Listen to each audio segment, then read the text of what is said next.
Hey, I just want to do a quick video and clarify something that's bothered me all day. Um, I may delete my previous video because I kind of rushed through it, and later on the day, it struck me that I did not. I um, may have been representing some data that I'm tracking uh, as meaning more than I really think it does. Um, in the meantime, though, we did get a half a point cut in the Fed funds rate. That was more than I thought they were going to do. I think that was, the media was certainly kind of back and forth about whether we are going to get a quarter or a half a cut. I think the concern is not knowing how concerned the Fed must be to have made that drastic of a cut. It didn't seem to affect the markets that much. They overall responded positively and kind of traded in a range throughout the day. Um, but but I'm curious as to whether or not the Fed realized they'd been operating on at least partially bad data, bad employment data over the past basically year, as the Bureau of Labor Statistics kept putting out juiced up employment numbers, and whether that was due to absolute abject incompetence, which of course we would never find in government, or political motivation. Again, something we would never find in government.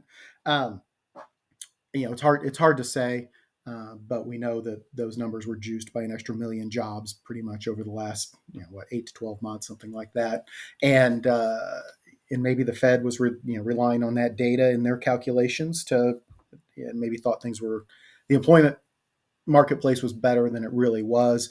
Certainly, if you were asking people out on the street about things, they had a perception that it wasn't as good as maybe we were being told. So, um, regardless, relative to the Roundhill XDTE and QDTE funds, because I've done a couple of videos now where I've really kind of focused on those, and the fact that since they got started and they really got rolling with those funds, the percentage dividend payout has edged up a little bit. And I just want to be really clear that I don't look at those as like I would maybe a realty income, ticker symbol O for the interested or uninitiated, that has a history of increasing its distributions quarter after quarter, year after year, or even Verizon, which has increased its dividend about, I think, 18 years in a row now.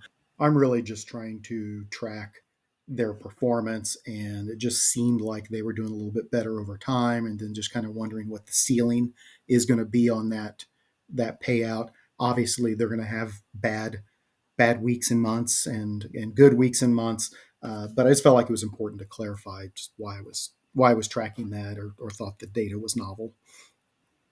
I have been making significantly more investment in those two funds in particular. Probably going to look at RDTE soon here as well. I've kind of put a hold on some of the yield max stuff to see if things get fixed there relative to an average. I could care less if they pay out weekly or monthly. I really could care less.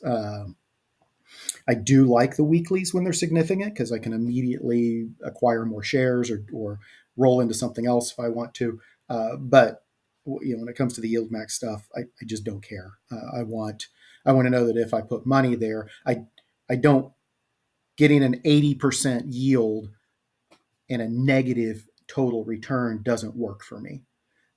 Getting a 25% yield or a 30% yield with stable fund price and net asset value, that would be fantastic. So that's that's kind of where I've been at with some of these things. I know I don't think I'm the only one.